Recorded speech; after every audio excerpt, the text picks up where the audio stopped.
Hello friends, super magic રસોઈમાં મિત્રો હું આપનું સ્વાગત કરું છું। આજે હું ચાઇનીઝ ફરસી પૂરીની રેસીપી તમારી સાથે શેર કરું છું મિત્રો। તો તમને ચોક્કસ મારો વિડીયો ગમશે। ગમે તો લાઈક કરજો, શેર કરજો અને સબસ્ક્રાઇબ કરવાનું તો ભૂલતા જ નહીં।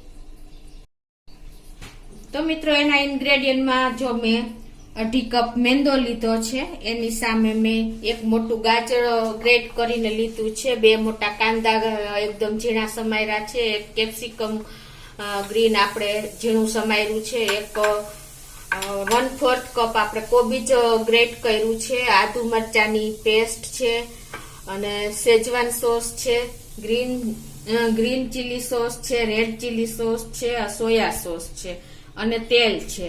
આટલા ઇન્ગ્રેડિયન્ટ આપણે લેશું અને મરીનો પાવડર છે મિત્રો। તો હવે આપણે બનાવવાનું ચાલુ કરીએ।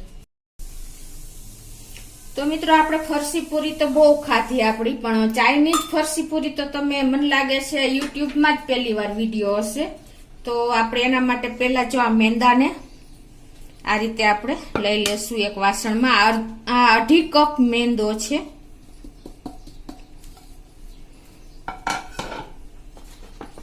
હવે એમાં આપણે એક ગાજર છે, મેં મોટી સાઈઝનું ખમણું છે એ નાખી દેશું। 2 મોટી સાઈઝના કાંદા મેં એકદમ બારીક સમાર્યા છે। આમાં બધા શાકભાજી આપણે એકદમ બારીક જ સમારવાના છે।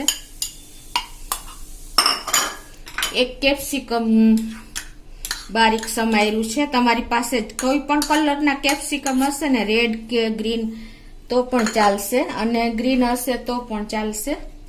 1/4 કપ આપણે કોબીજને ગ્રેટ કરી લીધું છે એકદમ બારીક અને 2 ટેબલ સ્પૂન આપણે જિંજર આદુની પેસ્ટ નાખશું, એટલે કે આદુ લસણની પેસ્ટ નાખશું।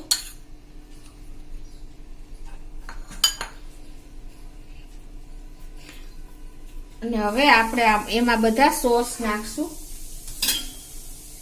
એના માટે આપણે 2 ટેબલ સ્પૂન જેવી આ શેજવાન ચટણી નાખશું।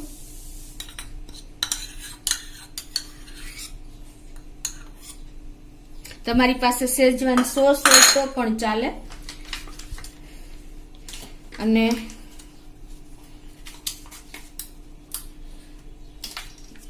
2 ટેબલ સ્પૂન આપણે રેડ ચીલી સોસ નાખશું।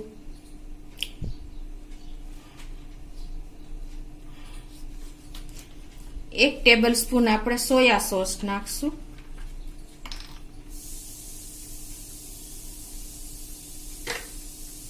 અને 1 ટેબલ સ્પૂન આપણે ગ્રીન ચીલી સોસ નાખશું।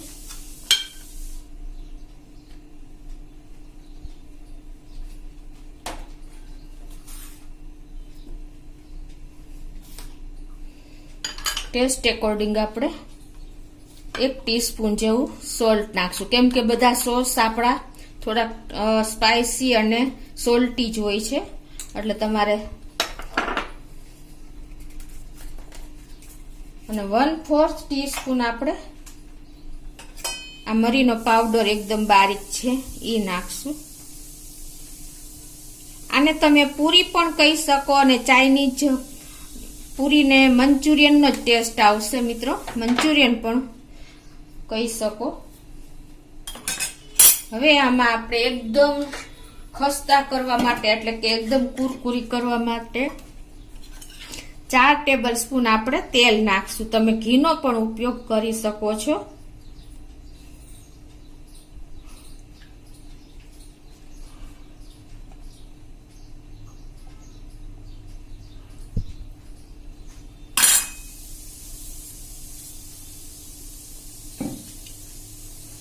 અને હવે આ બધું આપણે પેલા તો મિક્સ કરી લેશું, કેમ કે શાકભાજી છે એટલે આપણે પાણીનું પ્રમાણ બહુ નહીં જોઈએ અને એકદમ સોફ્ટ ડો આપણે તૈયાર કરવાનો છે મિત્રો। આ પૂરી આપણે વયણા વગર બનાવવાની છે, એટલે આપણે એકદમ સોફ્ટ ડો તૈયાર કરશું।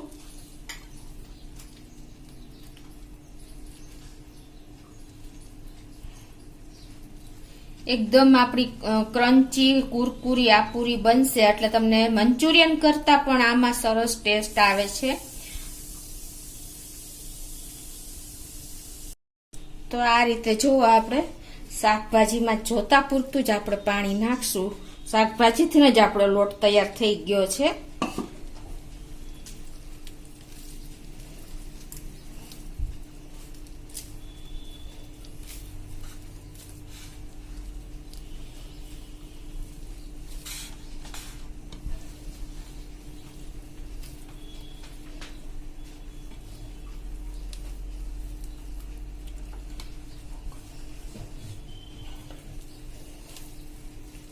તો હવે આને આપણે સેજ તેલ વાળો હાથ લઈ લેશું.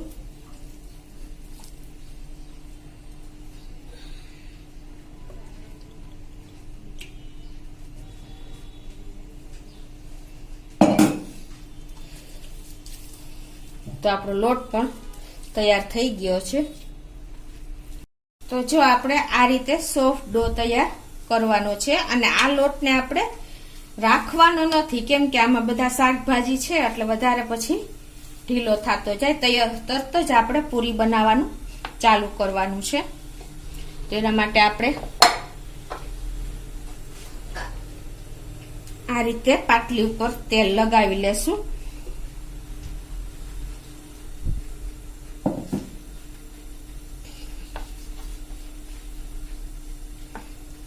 અને હવે આના આપણે લુવા પણ તૈયાર કરી લેશું પૂરી સાઈઝના.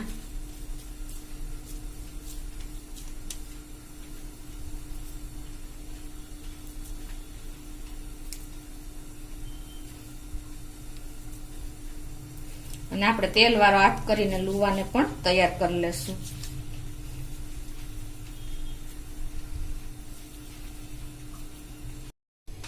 તો આપણી લુવા પણ જો તૈયાર થઈ ગયા છે. હવે એને આપણે વણવાની નથી આ પૂરીને. આ રીતે આપણે તેલ પાટલી ઉપર લગાવી દીધું છે અને આ રીતે આપણે હાથેથી થેપીને જ તૈયાર કરવાની છે. તમે જોઈ શકો છો. અને આ પૂરી થોડીક આપણે એકદમ ભરી એટલે કે આવી જાડી જ રહેશે. જુઓ તમે, એકદમ સરસ આપણી આ ફરસી પૂરી તૈયાર થશે.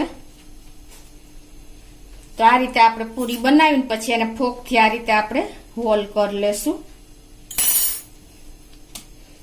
આ રીતે આપણે બધી તેલ લગાવીને આ રીતે હાથેથી થેપીને તૈયાર કરી લેશું.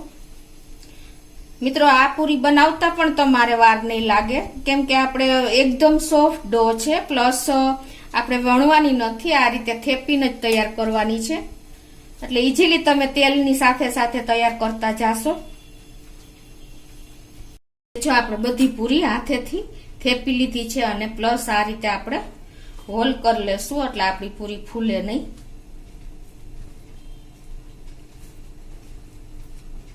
અને આ બાજુ આપણે તેલ પણ ગરમ કરવા મૂકી દીધું છે. આપણે એકદમ વધારે તેલ ગરમ નથી કરવાનું, મીડિયમ ગેસ ઉપર જ કરવાનું છે. અને પછી આપણે જ્યારે પૂરી નાખીને ત્યારે ગેસની ફ્લેમ એકદમ સ્લો કરી નાખવાની છે. એટલે આ રીતે આપણે હવે પૂરી એડ કરતા જાશું.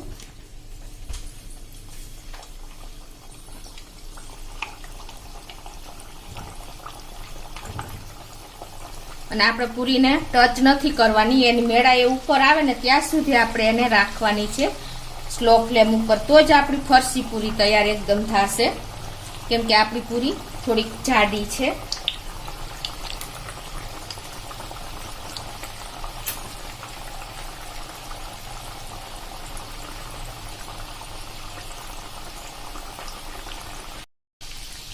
જો આ રીતે આપણે ઉપર આવે ને પછી જ આપણે એને આ રીતે ટચ કરવાની છે, એટલે કે ટર્ન કરવાની છે. ત્યાં સુધી આપણે એને નથી ફેરવવાની.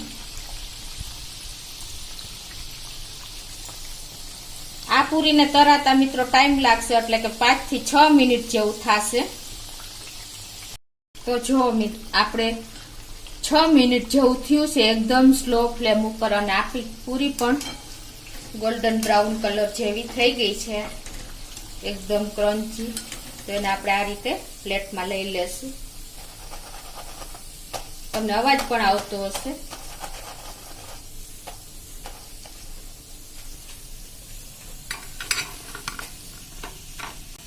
તો એ જ રીતે હવે આપણે આ બધી પૂરી તૈયાર કરી લેશું. તો આપણી જો ચાઇનીઝ ફરસી પૂરી તરાઈને રેડી થઈ ગઈ છે અને એ એકદમ કુરકુરી અને ક્રન્ચી બની છે. એ પણ હું તમને બતાવી દઉં. જો છે ને મિત્રો, આપણે ફરસી પૂરી બનાવીને એવી જ બની છે. અને આ પૂરી 1 મહિનો સુધી તમે એરટાઈટ ડબ્બામાં રાખશો ને તો બગડશે નહીં અને એવી ને એવી રહેશે મિત્રો. તો તમને ચોક્કસ આ રેસીપી ગમી હશે, ફરસી પૂરી ચાઇનીઝ. અને તમને મારો વિડીયો ગમે તો લાઈક કરજો, શેર કરજો અને સબસ્ક્રાઈબ કરવાનું તો ભૂલતા જ નહીં.